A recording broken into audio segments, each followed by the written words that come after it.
Hello, I'm the Nostalgia Pool. I remember it because fuck you, I'm awesome. Today we're going to be taking a look at the biggest cinematic achievement since the Emoji Movie. The sequel to the highest grossing R-rated movie of all time. Not that one. Not even close. Okay, now you're just fucking with me. There we go.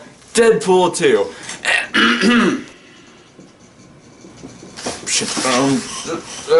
Pay no attention to the man behind the curtain. Out of my room. Okay.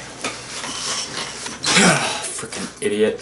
Hey guys, JamesMCD Reviews here, and yes, if you couldn't tell from our unwelcome guest, I went to see Deadpool 2 last night. If you saw on my Instagram, I went to the theater in costume, I had a ton of fun, but now I'm here to talk about the actual movie. Fair warning, there will be mild spoilers in this because it's kind of hard to talk about the plot of the movie without giving some stuff away.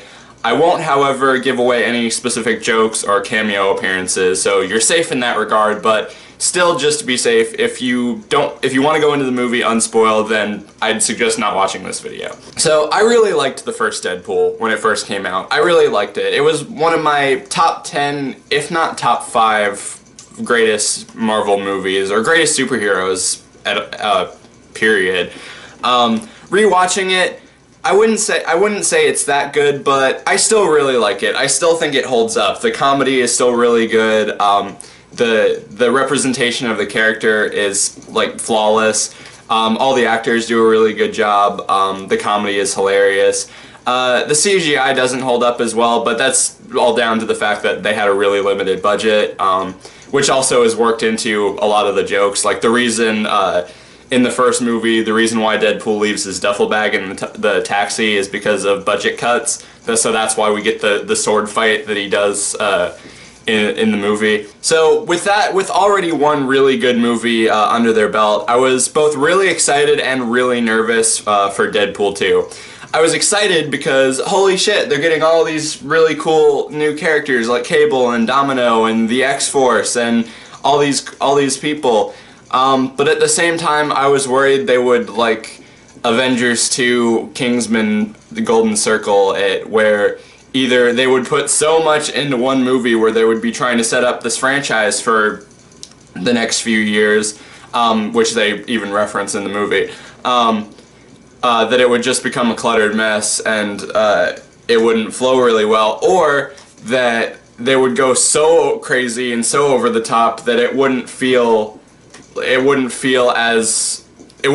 same as it did before, like in the case with Kingsman 2. And I'm happy to say that neither of those are the case. I really, really enjoyed the movie. I think it's really great. So basically the story of the movie is after Vanessa dies within the first 5 minutes of the movie, which was really shocking. I definitely was not expecting that. But after that happens, Wade Wilson, again played by Ryan Reynolds, he kind of falls into like this deep depression where he doesn't want to live anymore because he doesn't want to live in a world where Vanessa isn't in it. He's constantly trying to kill himself, but because of his healing factor, he can't die. So eventually, he's picked up by Colossus and taken to the X-Mansion, where he's given the chance to like actually be a hero and help out with a situation. So they take him on a mission, and they find this kid, I think Fire Fist was his name, played by Julian Dennison, who was in Hunt for the Wilder People, which I didn't see, but I hear it's really good.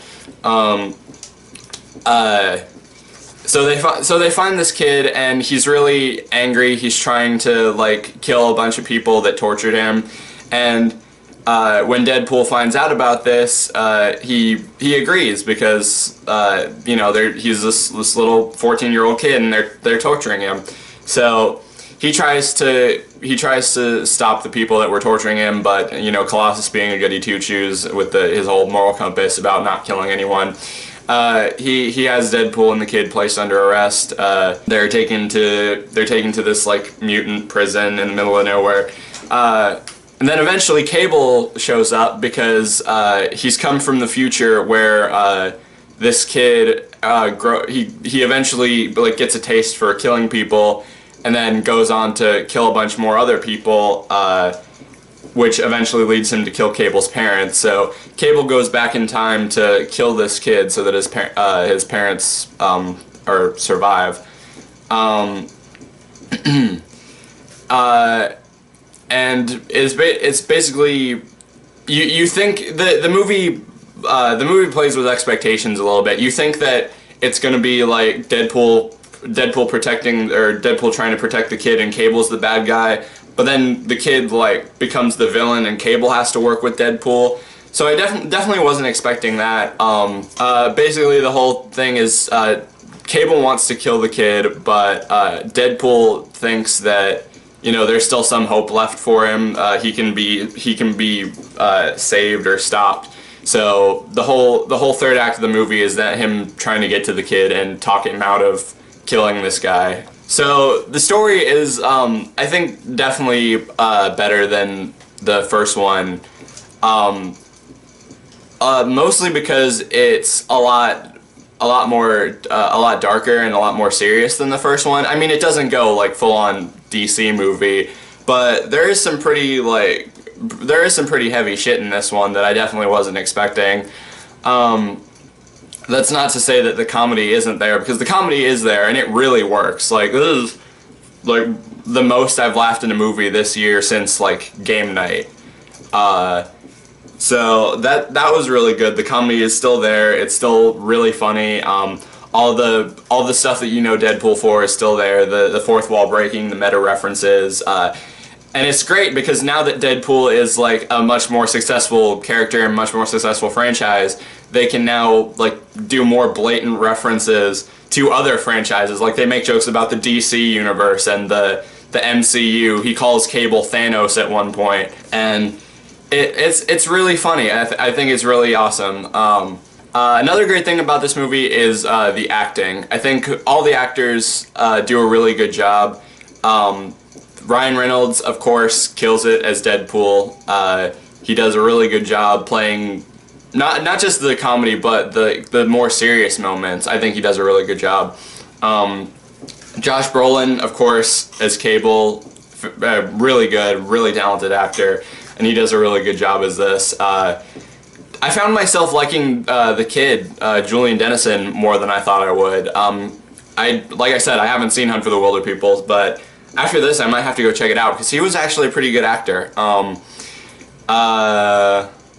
Who else am I? Zazie Beetz as Domino, also really good. Her superpower is that she's lucky, and she plays that like you'd imagine someone with really good luck powers would. Like, she plays it really happy and upbeat, but still, like, when she fights, she's also really badass. There are some characters that kind of get pushed to the side. Like Colossus shows up a couple of times, and he's really cool when he does show up. But it's about like the same amount of time that he has in the first movie. Negasonic Teenage Warhead also kind of pushed to the side. They do flesh out her character by giving her a girlfriend, which I thought was cool, but they don't really do anything with it other than she's the girlfriend and that's it. So that was kind of annoying. And Vanessa, Marina Baccarin, they basically pull a Gamora.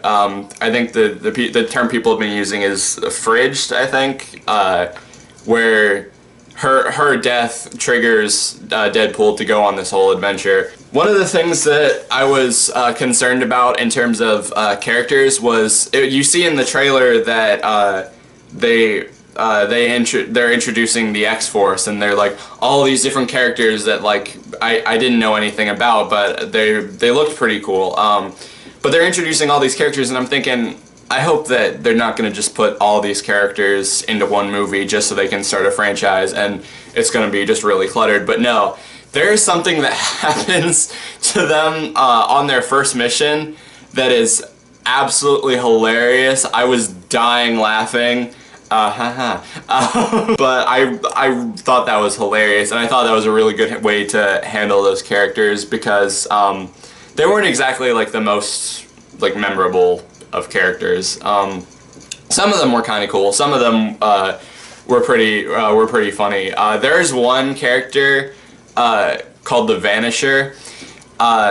They do a really good joke with him, and I'm not going to spoil it, but it took me a little bit to get it, but when I did, it was really funny. And they do a lot of stuff there are a lot of really funny cameos in this. There's a lot of funny cameos from like famous actors, from characters from other movies. Stay for the credits. There's nothing at the end. There's no end credit scene, although you do get to hear some really funny music played over it. But no, the mid-credit scene is perfect. It kind of plays with the idea that we're not really going to tease anything because we don't know the future of this franchise now that Disney has the rights, but so let's just go insane. Let's just go batshit insane. And I love that so much. I thought the whole theater that I was in was just dying laughing, and I thought it was hilarious. I thought it was a perfect way to end the movie. As far as complaints, I would say it kind of takes a little bit to get going. Like the first act is a little bit slow. Not that I was ever bored or wasn't laughing. I was still laughing, but I was just kind of like waiting for them to start like putting together the X-Force and waiting for Cable to show up. Again, small nitpick. There are some, like I said, there are some characters that get pushed to the side. I wish they would have been more fleshed out. And as is the case with most comedies, there are some jokes that really land and others that don't.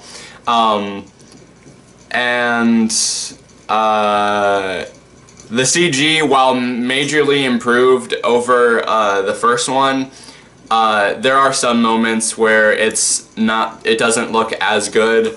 It still looks better than like something like Justice League, but still there are some moments where it could have been polished up a little bit. But in terms of complaints, I think that's really it. I still really enjoyed the movie. Is it better than the first one? I don't really know. I haven't decided yet. I probably have to watch it a couple more times before I make that decision, but as is, there are a lot of things that it does better than the first one. There are a lot of things that it just does about the same. I really like the characters. I really like the humor. I really like the story. The action is really fun. The director is one of the guys who did John Wick, and he's known for really good action. And the action in this is fantastic. And it's really funny, it's really emotional, it's surprisingly a great family movie, just like how the first one was a great romance movie. Some minor issues here or there, but overall I think it's a really good movie and I would highly recommend seeing it. If you're a fan of the first one, you're obviously going to like it. If you're a fan of just fun superhero comedies, then you'll like this one too. So yeah, I think I'm gonna give it a 4 out of 5. It was really good. Fucking me right now!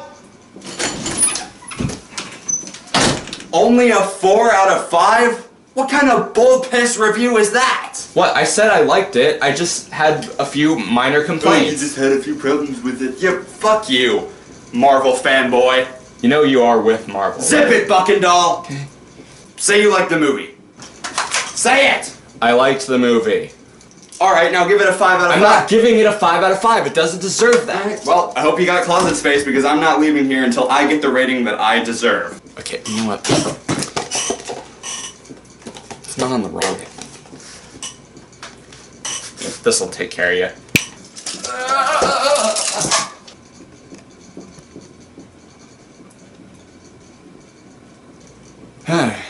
You know, maybe this thing wasn't so useless after all. You know I could easily come back from this, right? Oh, I know. Mom! Get the dustpan! You asshole. And that about does it for this review. Thank you guys so much for watching. Be sure to tell me in the comments what you thought of Deadpool 2. Be sure to like and subscribe to this YouTube channel if you want to see more reviews, and ring the notification bell so you get notified of whenever I post something. And if you want to see me do more Deadpool stuff, be sure to subscribe to my animation channel, JamesMCD Productions, because I've got a new Deadpool 2 related animation that'll be going up in a few days. And yeah, that about does it. So, thank you guys for watching. Hey guys, I was gonna bring this up in the middle of the video, but I couldn't really find the right time, so I decided to just do it at the end. But I did want to mention that this video is dedicated to the memory of Joi Harris. For those that don't know, Joi Harris was a professional motorcyclist and stunt woman, and she was one of the doubles for Domino in this movie.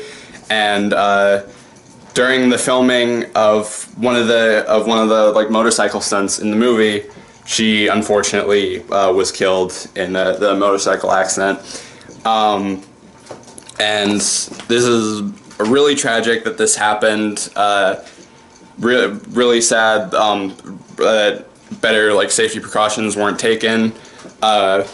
She will definitely be missed. My heart goes out to the friends and family that she had, and I think that her memory will definitely live on in this movie, because the action in the movie is so good, and she did her best at like making sure that the actors were safe. So I know really a kind of a sad way to end the video, but I felt like it was the respectful thing to do to mention that. So rest in peace, Joi. Thank you guys for watching. See you later.